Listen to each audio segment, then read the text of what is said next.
Assalamualaikum warahmatullahi wabarakatuh. Selamat siang dan salam sejahtera untuk kita semua.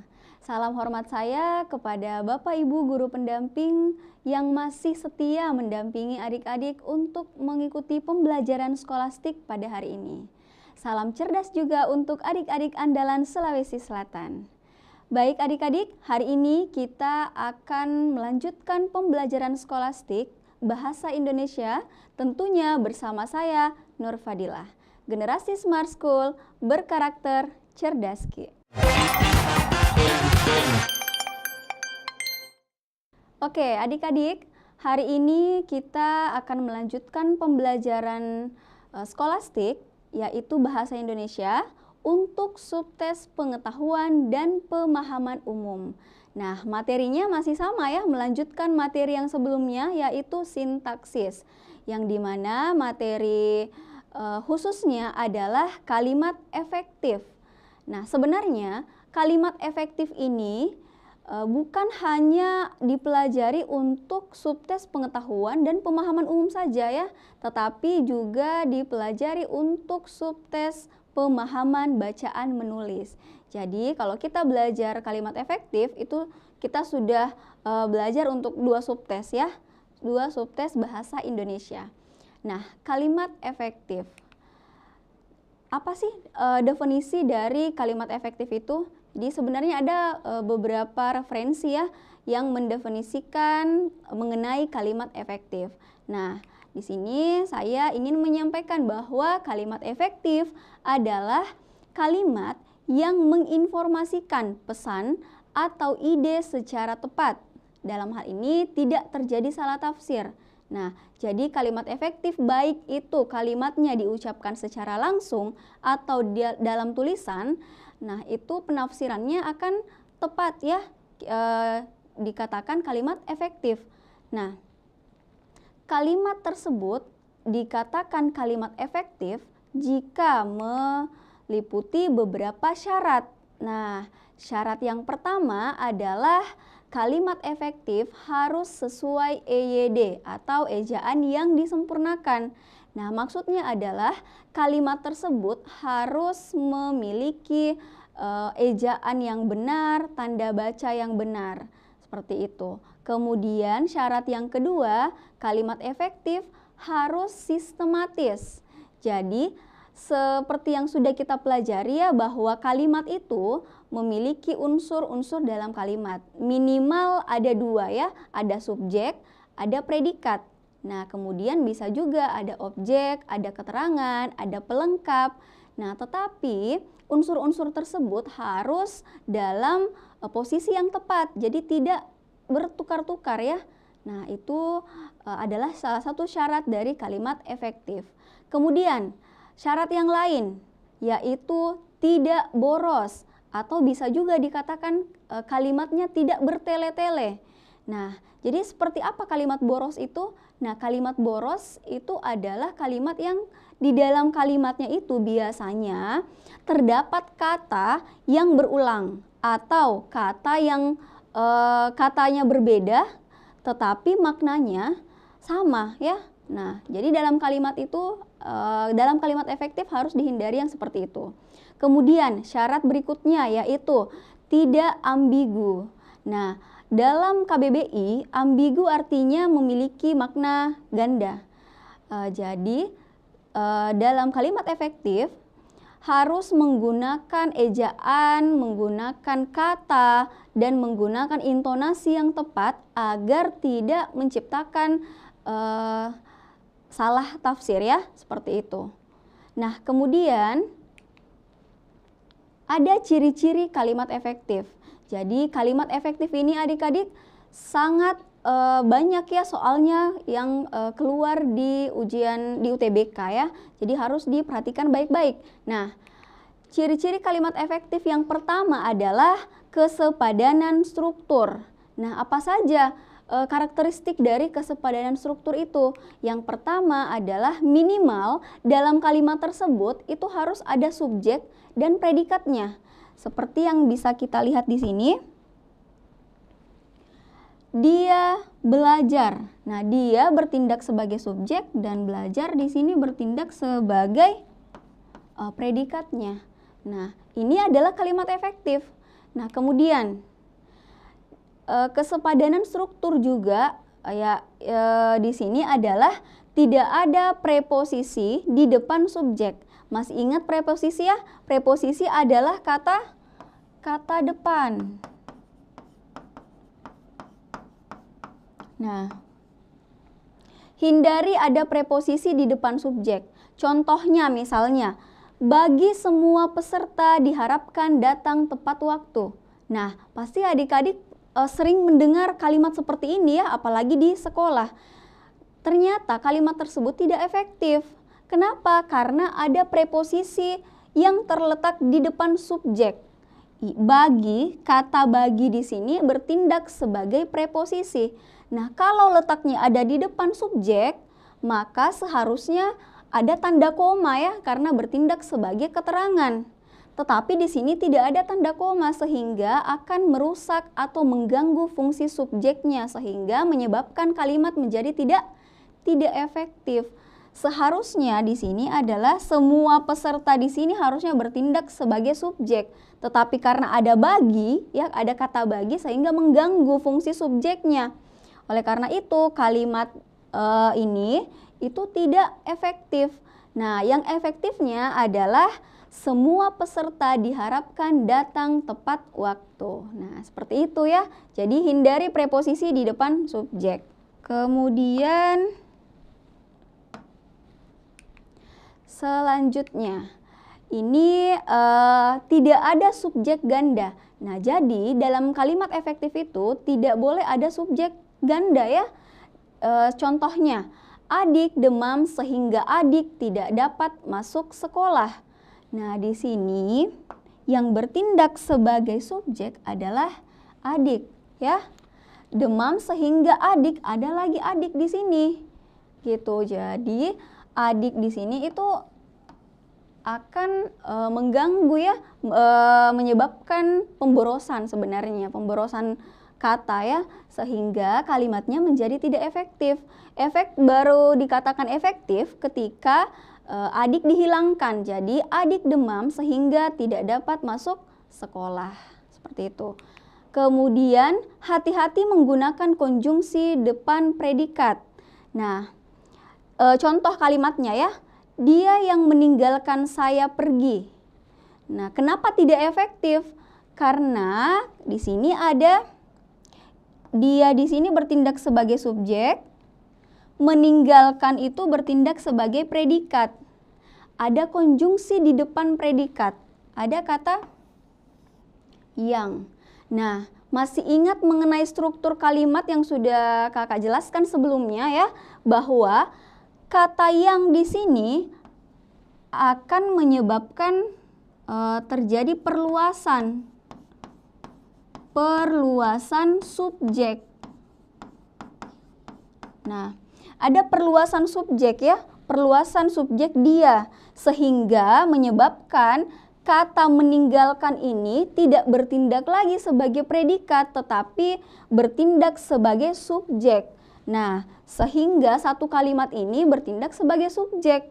Oleh karena itu kalimatnya menjadi tidak efektif.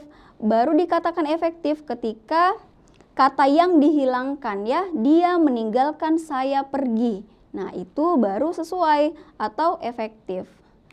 Kemudian selanjutnya kehematan kata. Jadi ciri berikutnya dari kalimat efektif yaitu kalimat efektif itu harus hemat ya, hemat kata. Jadi kalimat efektif harus ringkas dan tidak bertele-tele. Kemudian kalimat tidak tersusun atas kata-kata yang bermakna sama. Nah, seperti yang sudah kakak jelaskan sebelumnya ya. Contoh misalnya, warna merah adalah warna kesukaan ibu. Nah, tanpa kita menjelaskan ya bahwa merah adalah warna, orang-orang sudah tahu bahwa merah itu adalah warna. Sehingga ini tidak perlu lagi dituliskan ya. Kemudian para siswa-siswa sedang mengerjakan tugas. Nah, di sini kalimatnya tidak efektif. Kenapa? Karena ada dua kata ya yang maknanya sebenarnya sama ya, jamak. Para itu bermakna jamak dan kata siswa juga bermakna jamak karena diulang ya, berulang siswa-siswa. Sehingga cukup misalnya menghapus ini ya, bisa menghapus para. Jadi siswa-siswa sedang mengerjakan tugas. Nah, seperti itu. Kemudian contoh berikutnya, ia masuk ke dalam ruang kelas. Nah, kalimat tersebut juga tidak efektif karena kata masuk ya, masuk itu bersinonim dengan ke dalam. Sehingga dikatakan efektif ketika misalnya ia masuk ke ruang kelas. Seperti itu. Jadi tidak perlu lagi ada ke dalam karena sudah jelas masuk pasti ke dalam, seperti itu. Kemudian selanjutnya kesejajaran bentuk. Jadi kalimat efektif itu juga harus sejajar bentuknya. Apa maksudnya? Nah, imbuhan dalam kalimat efektif ya, kalau ada suatu kalimat kemudian ada imbuhan paralel dan konsisten. Jadi kalau ada misalnya perincian yang menggunakan imbuhan, maka imbuhannya itu harus sama. Gitu, misalnya menggunakan imbuhan me atau menggunakan imbuhan di, tidak boleh dicampur. Seperti itu. Atau jenis kata harus sama ya. Misalnya kalau berupa perincian, berarti misalnya dalam kalimat tersebut menggunakan kata kerja. Berarti semua perinciannya harus menggunakan kata kerja atau menggunakan kata benda. Seperti itu. Jadi jenis kata harus sama. Contoh misalnya, mereka mengikuti pendidikan dan latihan kepemimpinan. Nah, kalimat tersebut tidak efektif. Kenapa? Karena di sini berbeda ya adik-adik. Mengikuti pendidikan dan latihan. Nah, yang efektif adalah mereka mengikuti pendidikan dan pelatihan kepemimpinan. Jadi sama-sama imbuhannya adalah pe ya, imbuhan pe. Seperti itu.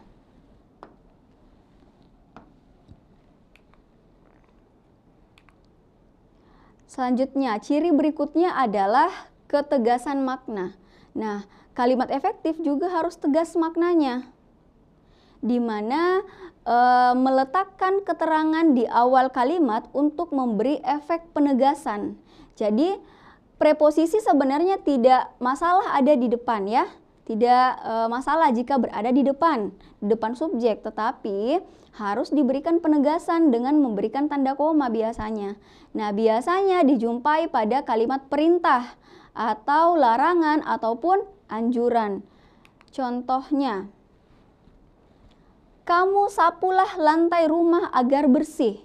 Nah, itu tidak efektif ya, karena kurang menunjukkan ketegasan maknanya. Sehingga kata kamu di sini itu bisa kita hilangkan saja. Jadi sapulah lantai rumah agar bersih. Nah, itu jadi maknanya lebih tegas. Seperti itu. Selanjutnya, kelogisan kalimat. Jadi kalimat efektif itu harus logis ya. Mengandung makna yang dapat diterima akal sehat. Jadi kalau kalimatnya ketika kita baca tidak bisa diterima akal sehat, artinya kalimat tersebut tidak efektif. Contoh misalnya ya. Kepada Bapak Kepala Sekolah, waktu dan tempat kami persilahkan. Nah, biasanya kalimat ini sering ya diucapkan oleh moderator atau MC ya di sekolah-sekolah kalau mengadakan acara. Ternyata kalimat tersebut itu tidak efektif ya adik-adik. Nah, yang efektif seperti apa? Yaitu Bapak Kepala Sekolah dipersilahkan menyampaikan pidatonya. Nah, itu baru efektif. Kenapa kalimat di atas ini tidak efektif? Karena kita tidak bisa, waktu dan tempat ya tidak bisa kita berikan kepada kepala sekolah. Nah, itu tidak diterima oleh akal sehat. Jadi lebih efektif jika menggunakan kalimat yang di bawahnya. Bapak Kepala Sekolah dipersilahkan menyampaikan pidatonya. Seperti itu.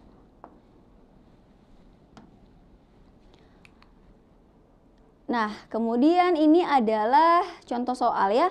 Jadi untuk materi kalimat efektif memang cukup singkat, tetapi harus diperhatikan baik-baik ya adik-adik. Karena memang cukup, karena ada beberapa ciri yang harus kita pahami seperti itu. Nah, ini ada contoh soal, ada satu kalimat ya. Siska yang sedang menunggu pesan dari mantannya. Apakah kalimat ini efektif atau tidak? Coba adik-adik lihat ya kalimatnya. Siska yang sedang menunggu pesan dari mantannya. Nah, kalau kita lihat strukturnya ya, Siska itu bertindak sebagai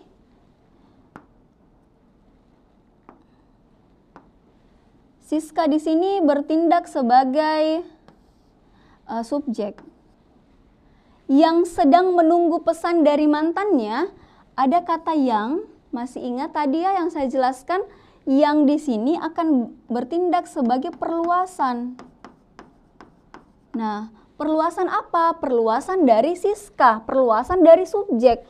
Sehingga Siska yang sedang menunggu pesan dari mantannya itu akan bertindak semuanya menjadi subjek. Jadi kalimat ini tidak efektif. Nah, harus dihilangkan kata yang untuk menjadikan kalimatnya efektif. Kalau kita baca ya, Siska sedang menunggu pesan dari mantannya. Nah, ini sudah bisa kita bikin struktur kalimatnya. Siska sebagai subjek, sedang menunggu itu predikat ya, pesan dari mantannya, pesan ini objek, dari mantannya itu keterangan. Seperti itu ya. Di sini keterangan. Nah, ini baru efektif kalimatnya karena ada subjek, ada predikat, dan tidak ada kata yang berulang juga ya. Kemudian berikutnya, kalimat berikutnya, dalam rapat itu membentuk pengurus. Nah, kalau kita lihat ya dari kalimat ini, apakah kalimatnya itu efektif atau tidak? Coba adik-adik lihat kembali, apakah ada yang salah dari kalimat ini. Nah, coba adik-adik lihat di sini ada kata dalam. Kata dalam itu masuk ke dalam preposisi ya atau kata depan. Nah, preposisi harus dihindari kalau berada di depan subjek. Dalam rapat itu membentuk pengurus. Nah, dalam di sini bertindak sebagai preposisi ya. Preposisi. Seharusnya dalam kalimat ini rapat itu bertindak sebagai subjek, tetapi karena ada kata dalam, maka akan mengganggu fungsi subjeknya gitu. Jadi kalau kata dalam ini dipertahankan dalam kalimatnya, maka semua satu kalimat ini akan bertindak sebagai keterangan saja. Ya, kita tidak bisa menentukan yang mana subjek, yang mana predikat. Sementara untuk kalimat efektif harus mengandung minimal subjek dan predikat. Jadi, kata dalam ini harus dihilangkan sehingga kalimatnya bisa menjadi lebih bagus ya, bisa efektif. Rapat itu subjek membentuk predikat ya, pengurus itu adalah objeknya. Seperti itu. Nah, ini sudah efektif. Oke, kita lanjut lagi di kalimat berikutnya. Mereka hanya boleh duduk di sini. Ayo adik-adik coba diperhatikan kalimatnya. Apakah kalimatnya efektif atau tidak efektif? Kalau kita ingin mengetahui ya kalimat itu efektif atau tidak, coba polakan dulu atau buat struktur kalimatnya. Mereka itu bertindak sebagai subjek, hanya boleh duduk ya, itu predikat, di sini adalah keterangan. Oke, bisa dipolakan ya. Dan dalam kalimat ini tidak ada kata yang berulang. Mereka hanya boleh duduk di sini. Oke, jadi kalimat ini sudah tepat ya, sudah efektif. Kalau misalnya kalimat ini ingin dibuat tidak efektif ya, misalnya, berarti bisa kita tambahkan, mereka hanya boleh duduk di sini saja, misalnya ya, saja. Nah, kata saja ini sebenarnya maknanya sama dengan hanya ya. Nah, sehingga kalau ada yang menulis seperti ini kalimatnya, maka kalimatnya menjadi salah ya, tidak efektif. Ini harus dihilangkan. Seperti itu. Oke, kemudian nah, kalimat berikutnya. Hal-hal yang harus diperhatikan soal sampah adalah membuang, memilah, dan pengolahannya. Nah, adik-adik, apakah kalimat ini efektif atau tidak? Coba adik-adik perhatikan ya. Di sini ada tanda koma, ada unsur, ada kata dan ya, konjungsi dan. Nah, berarti kalimat ini memiliki berupa perincian ya, berupa perincian. Seperti yang sudah kakak jelaskan bahwa perincian itu ketika menggunakan imbuhan, maka imbuhannya harus setara ya. Kalau kita lihat, hal-hal yang harus diperhatikan soal sampah adalah membuang, menggunakan imbuhan me ya, memilah juga menggunakan imbuhan me, dan pengolahannya menggunakan imbuhan pe. Nah, imbuhannya berbeda sehingga menyebabkan kalimat ini menjadi tidak efektif. Yang harus diubah adalah di sini ya, pe. Diganti imbuhannya menjadi me. Membuang, memilah, dan mengolahnya. Seperti itu. Jadi, perhatikan baik-baik, jika ada perincian, maka perincian tersebut harus menggunakan jenis kata yang sama dan imbuhan yang sama, yang setara ya. Oke, selanjutnya. Bayu Santoso merupakan siswa SMA dari Sulawesi Selatan, memenangkan lomba cerdas cermat kesehatan yang diadakan oleh mahasiswa kedokteran Unhas. Nah, di sini apakah kalimat ini sudah efektif atau tidak adik-adik? Coba adik-adik perhatikan ya. Bayu Santoso bertindak sebagai subjek, merupakan bertindak sebagai predikat. Siswa SMA itu objek ya. Dari Sulawesi Selatan itu adalah keterangan. Kemudian di kalimat berikutnya ya, memenangkan. Nah, memenangkan ini di sini sebenarnya juga bisa bertindak sebagai predikat. Tetapi dalam satu kalimat ya, tidak boleh ada dua predikat jika tidak diikuti dengan konjungsi. Nah, sementara ini tidak ada konjungsi antara kalimat yang di atasnya dengan kalimat yang di bawahnya, sehingga di sini terdapat dua predikat. Nah, hal ini menyebabkan kalimat ini menjadi tidak efektif, sehingga harus kita perbaiki ya. Oke. Seharusnya di sini kalimatnya ya, kita tambahkan unsur kata yang. Jadi kalimatnya menjadi Bayu Santoso yang merupakan siswa SMA dari Sulawesi Selatan memenangkan lomba cerdas cermat. Nah, di sini memenangkan bertindak sebagai predikat. Sedangkan Bayu Santoso sampai dengan Sulawesi Selatan itu akan bertindak sebagai subjek ya. Sebagai subjek. Kenapa? Karena ada kata yang di sini menyebabkan perluasan subjek. Seperti itu. Ini kalimatnya baru efektif kalau ditambahkan kata yang. Nah, jadi seperti itu ya adik-adik. Susah-susah gampang. Tetapi kalau adik-adik terus mengasah kemampuan adik-adik, memperbanyak latihan soal, itu akan lebih mudah ya. Oke, nah kita menuju ke contoh-contoh soal yang berkaitan dengan UTBK ya. Cermatilah kalimat berikut. Jokowi menekankan pentingnya pemerataan pembangunan agar tidak terpusat hanya di Pulau Jawa, karena Indonesia punya daerah cantik lainnya yang bisa dimanfaatkan menjadi titik perekonomian baru.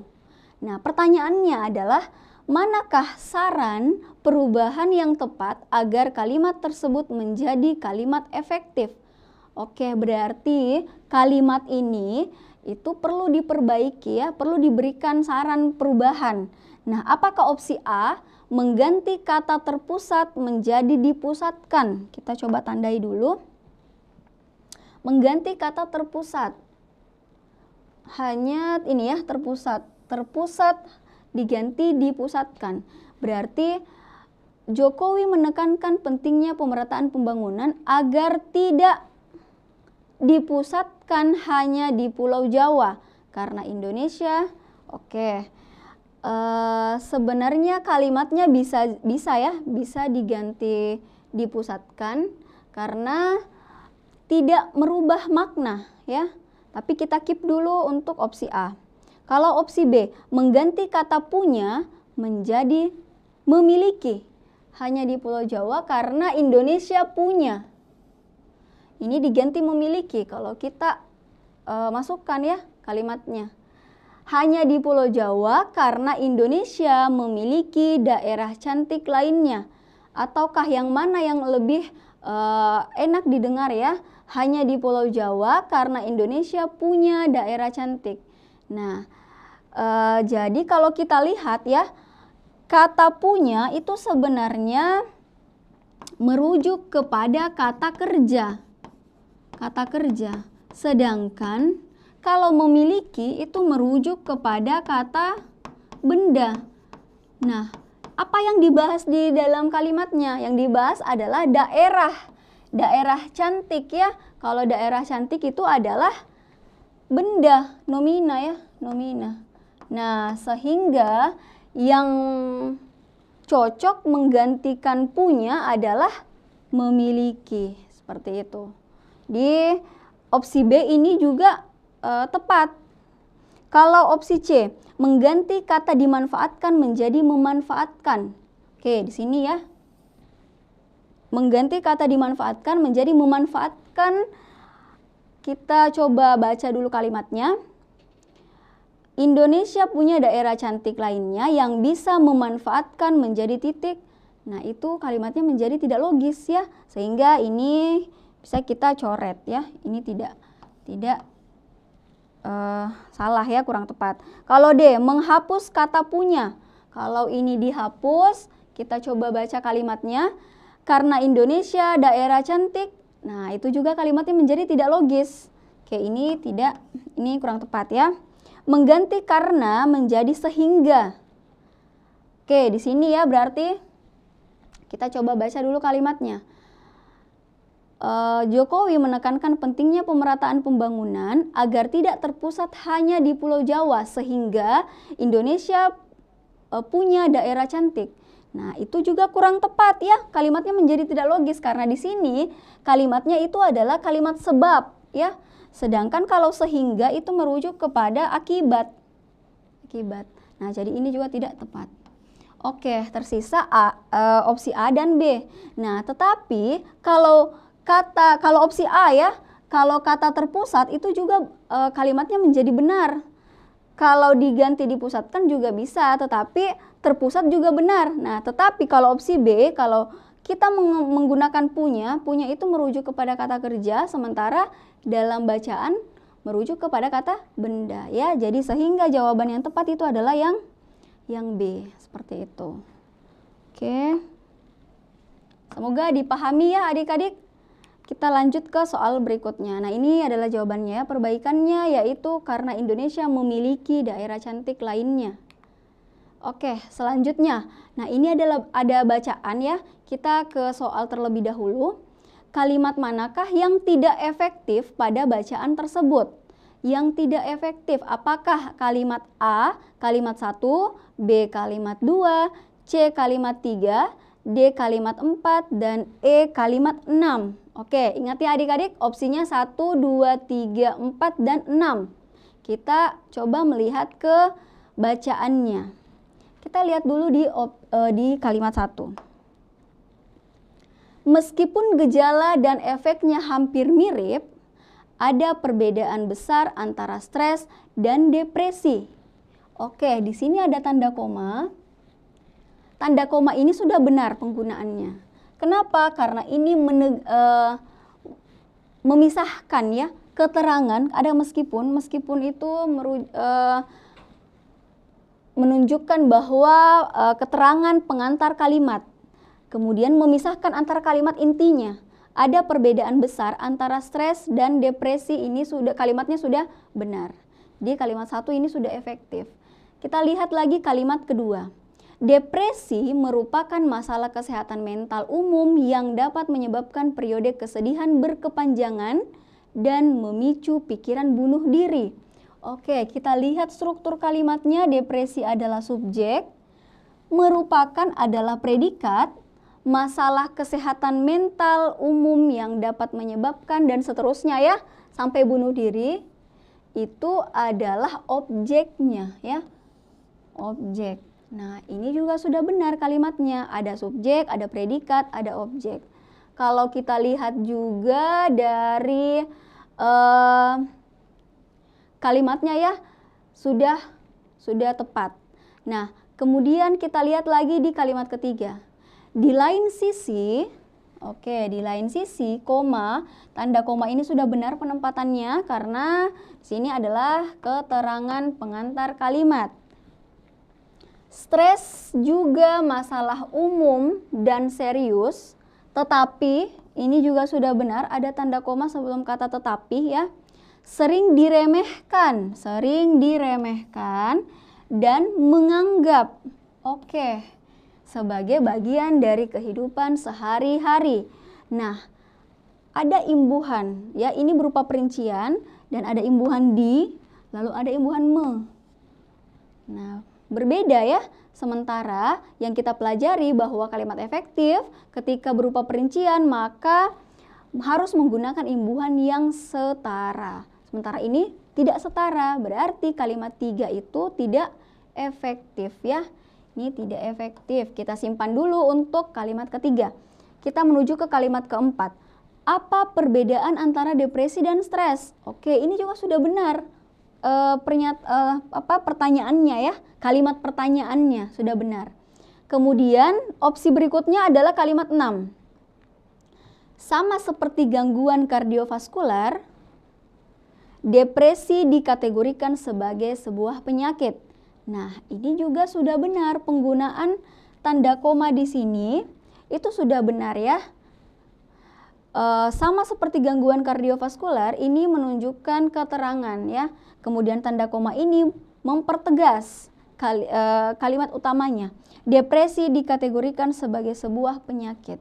Oke, berarti adik-adik kita sudah menemukan jawabannya ya. Kalimat 1 efektif, 2 juga, 3 ya. 3 yang tidak efektif. Sehingga jawaban yang tepat adalah di opsi C. Iya, opsi C tidak memiliki kesejajaran bentuk imbuhan seperti pada kalimat tetapi sering diremehkan dan menganggap sebagai bagian dari kehidupan sehari-hari. Jadi harusnya diremehkan dan dianggap gitu. Oke, kita lanjutkan ke soal berikutnya. Cermatilah kalimat berikut. Makronutrien seperti vitamin dan mineral merupakan komponen yang sangat dibutuhkan oleh tubuh. Komponen tersebut dibutuhkan dalam jumlah kecil tetapi memiliki peranan yang amat sangat penting bagi kehidupan. Nah, pertanyaannya, hal yang harus dilakukan agar kalimat kedua menjadi efektif adalah berarti kita hanya fokus ke kalimat ini saja ya adik-adik. Oke, opsi A, menghilangkan kata amat. Kata amat ini ya, kalau kita hilangkan, komponen tersebut dibutuhkan dalam jumlah kecil, tetapi memiliki peranan yang sangat penting bagi kehidupan. Oke, kalimatnya ada kata amat ataupun tidak ada kata amat itu maknanya tetap sama ya. Sehingga di sini penggunaan kata amat ini bisa dihilangkan. Selain itu, kata amat dan sangat ya, itu sebenarnya maknanya sama. Nah, masih ingat ya ciri-ciri dari kalimat efektif? Jadi kalau ada seperti ini, maka kalimatnya menjadi boros. Karena ada dua kata yang maknanya sama, seperti itu. Berarti kita bisa keep jawaban untuk opsi A ini ya.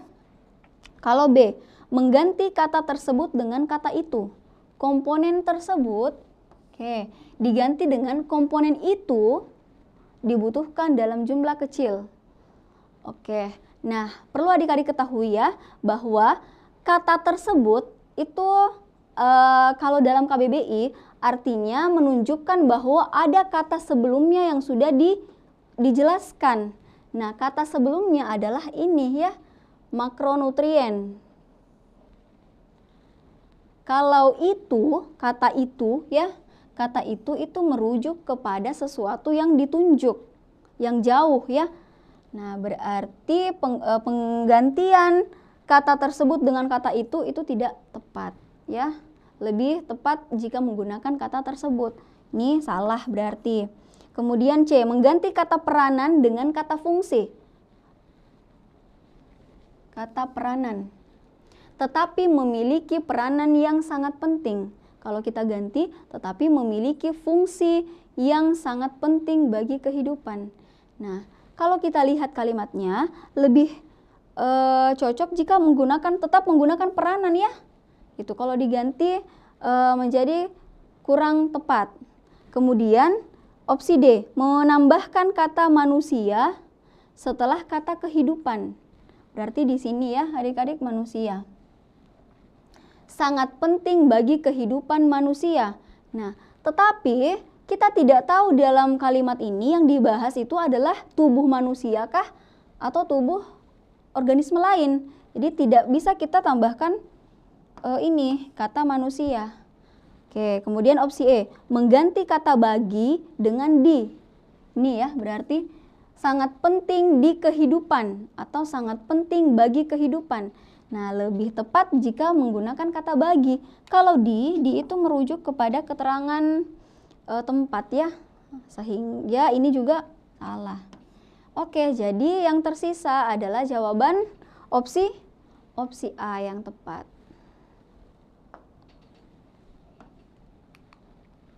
Nah, penggunaan kata amat disertai dengan kata sangat merupakan pemborosan kata. Sehingga jawabannya adalah A. Selanjutnya ini adalah contoh soal. Ada bacaan lagi ya, kita menuju ke soalnya terlebih dahulu. Kalimat yang tidak efektif terdapat pada nomor berapa? 1 dan 3, 2 dan 6, 5 dan 7, 4 dan 8, atau 9 dan 5. Kita coba kembali ke bacaan dulu ya. 1 dan 3. Kita lihat dulu. Listrik pertama kali ditemukan oleh Thales, seorang cendekiawan asal Yunani sekitar tahun 600 sebelum Masehi. Nah,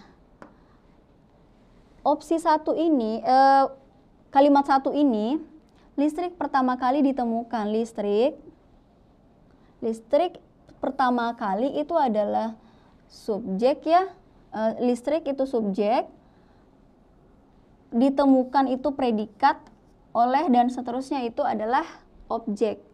Jadi sudah benar ya nomor 1 ini. Kemudian tadi nomor 1 dan nomor 3. Nomor 3, kejadian tersebut adalah contoh listrik statis. Kejadian itu subjek, kejadian tersebut ya adalah itu predikat. Sudah benar.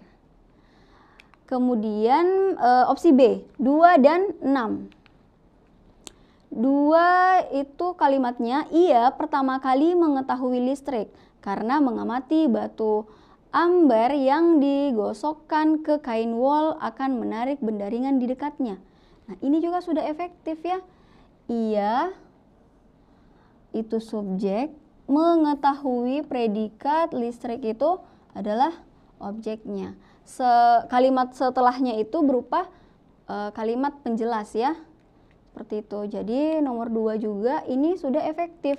Nomor 6, kalimat yang ke-6.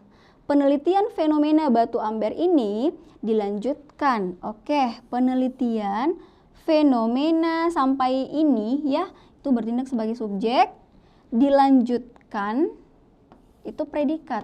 Oke, pada dan seterusnya itu bertindak sebagai keterangan. Jadi sudah tepat juga untuk kalimat 6. Kita ke opsi C, 5 dan 7. 5, inilah yang menjadi awal pemikiran penemuan listrik. Oke, ini juga sudah tepat kalimatnya. Kalau kita lihat di kalimat 7 ya, penelitian tersebut dilakukan oleh penelitian sampai tersebut itu subjek, dilakukan itu predikat, oleh dan seterusnya itu objek ya. Ini juga sudah tepat. Berarti kita ke opsi D, 4 dan 8. Oke, kalimat 4. Namun di sini tanda koma sudah tepat. Pada saat itu, ada tanda koma lagi, dia belum mengetahui peristiwa apa itu dan kenapa bisa demikian. Nah, di sini ada penggunaan tanda koma. Pada saat itu, dia belum mengetahui. Nah, di sini tanda koma di sini itu sebenarnya tidak perlu ada tanda koma ya. Karena pada saat itu ini tidak perlu memperjelas. Jadi pada saat itu bukan sesuatu yang mau diperjelas ya. Nah, sehingga harus disambung dengan kalimat berikutnya. Tidak perlu menggunakan tanda koma. Kemudian kalimat 8 ya. Penelitian itu ini subjek, menemukan predikat, fenomena yang disebut elektrik yang diambil. Oke, ada berulang ya kata yang. Dari bahasa Yunani elektron yang berarti batu amber. Nah, jadi ini ada pengulangan kata sebenarnya yang seharusnya tidak perlu ada kata yang setelah ini ya, setelah fenomena. Penelitian itu menemukan fenomena disebut elektrik yang diambil dari bahasa Yunani elektron berarti batu amber. Nah, seperti itu. Jadi tidak perlu terlalu banyak kata yangnya. Nah, itu akan merujuk ke pemborosan kata. Berarti yang tidak efektif adalah kalimat 4 dan kalimat 8 ya. Kalau kita lihat opsi E 9 dan 5, 5 tadi sudah efektif. Kalau kalimat 9 dari peristiwa itu, oke, ini keterangan. Gilbert meneliti subjek, predikat. Oke, sudah jelas ya. Nah, berarti kita sudah menemukan jawaban yang tepatnya. Kalimat yang tidak efektif terdapat pada nomor 4, kalimat nomor 4 dan kalimat nomor 8. Oke, ini adalah penjelasannya ya. Jadi kalimat 4 penggunaan tanda baca koma setelah kata itu seharusnya tidak perlu. Kemudian pada kalimat 8 penggunaan kata hubung yang setelah kata fenomena dan elektron itu tidak perlu ya, seperti itu. Kemudian ini ada soal lagi, ada bacaan ya. Kalimat manakah yang tidak efektif dalam teks? Apakah A kalimat 1, B2, C3, D4, dan E5? Kita lihat dulu kalimatnya. Kalimat 1, sebuah studi menunjukkan. Sebuah studi itu subjek ya, menunjukkan itu predikat. Oke, berarti ini sudah tepat, efektif. Kemudian kalimat kedua, sebaiknya anak yang tidak dikenalkan dengan kebiasaan membaca, ini sebaiknya sudah benar ya, ada tanda koma di sini, memiliki perkembangan yang kurang pada jaringan tersebut. Nah, ini juga kalimatnya sudah efektif. Kalau kalimat ketiga, anak-anak balita dengan orang tua yang rutin membacakan buku, untuk mereka mengalami perbedaan perilaku dan prestasi akademik dengan anak-anak dengan orang tua yang cenderung pasif dalam membacakan buku. Nah, ini juga sudah tepat ya kalimatnya. Kalau 4, menurut sebuah studi baru yang diterbitkan dalam jurnal Pediatrics menemukan perbedaan yang juga terjadi pada aktivitas otak anak. Nah, ada kata menurut ya. Menurut. Kata menurut ini bertindak sebagai keterangan di sini, keterangan pengantar kalimat. Seharusnya ada tanda koma setelahnya, tetapi di kalimat ini tidak ada menunjukkan tanda koma. Sehingga kata menurut di sini itu akan mengganggu ya, dia mengganggu fungsinya subjek. Kita tidak tahu yang mana subjeknya karena ada kata menurut di sini. Mengganggu subjek.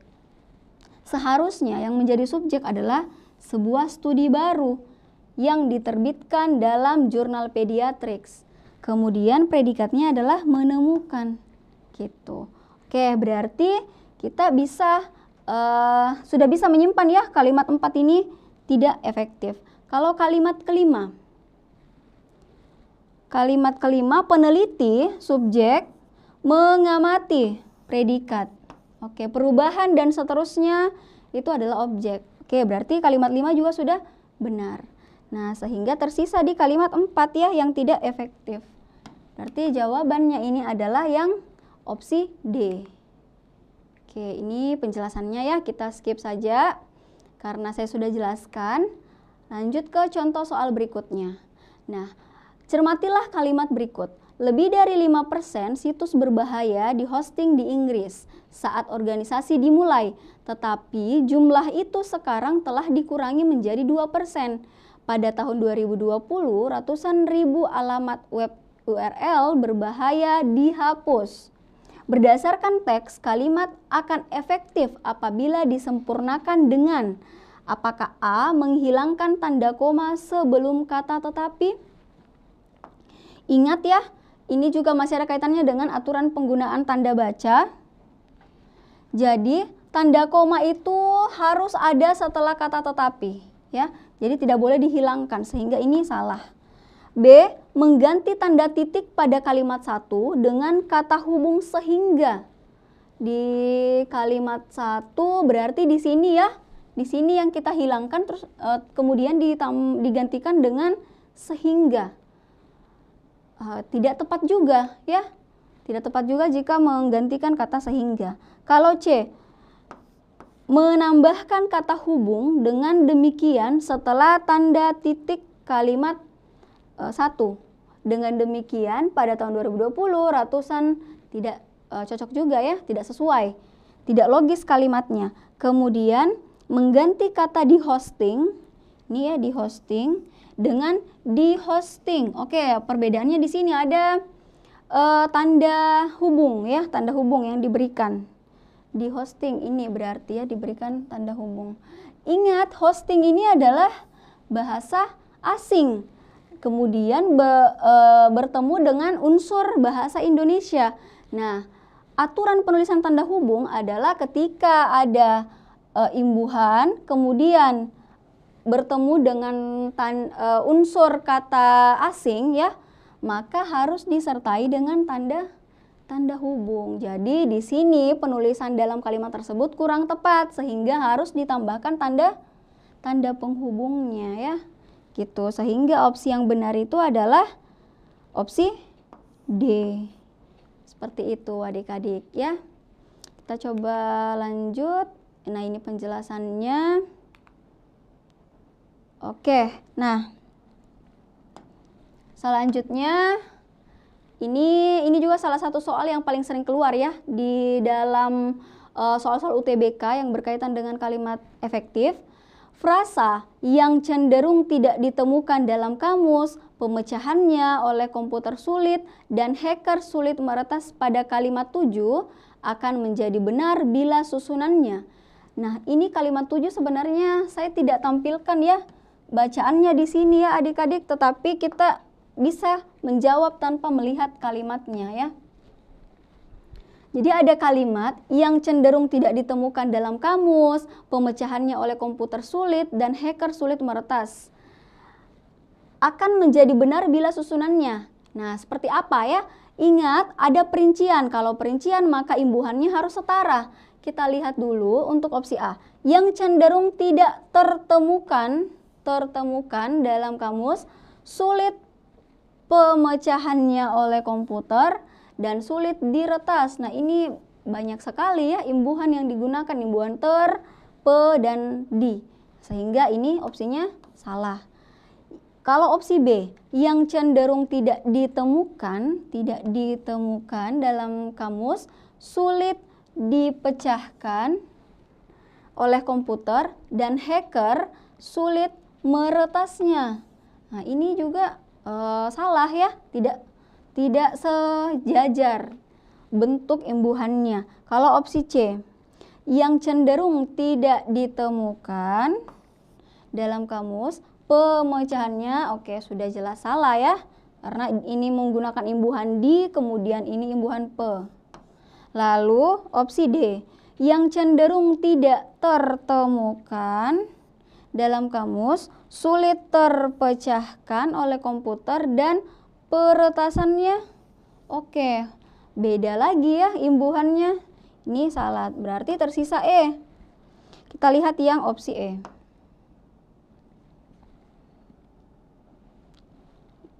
Kita lihat dulu opsi E. Yang cenderung tidak ditemukan dalam kamus, sulit dipecahkan oleh komputer, dan sulit diretas. Oke. Jadi ketiganya menggunakan imbuhan di, ditemukan, dipecahkan, dan diretas. Nah, jadi gampang sekali ya, mudah sekali adik-adik untuk menjawab soal seperti ini. Karena perincian itu harus katanya jenis kata sama dan imbuhannya juga harus sejajar. Oke, jadi yang benar adalah opsi E. Oke. Kita lihat apakah masih ada soalnya. Nah, ini penjelasannya ya. Oke. Nah, jadi adik-adik, itulah tadi ya materi kita terkait kalimat efektif. Nah, kemudian adik-adik berikutnya harus lebih banyak lagi ya melatih diri menjawab soal-soal kalimat efektif, karena kalimat efektif ini selalu muncul dalam soal UTBK. Semoga adik-adik bisa memahami pembelajaran hari ini dengan baik. Terima kasih juga kepada Bapak Ibu Guru Pendamping. Lebih dan kurangnya mohon dimaafkan. Wassalamualaikum warahmatullahi wabarakatuh.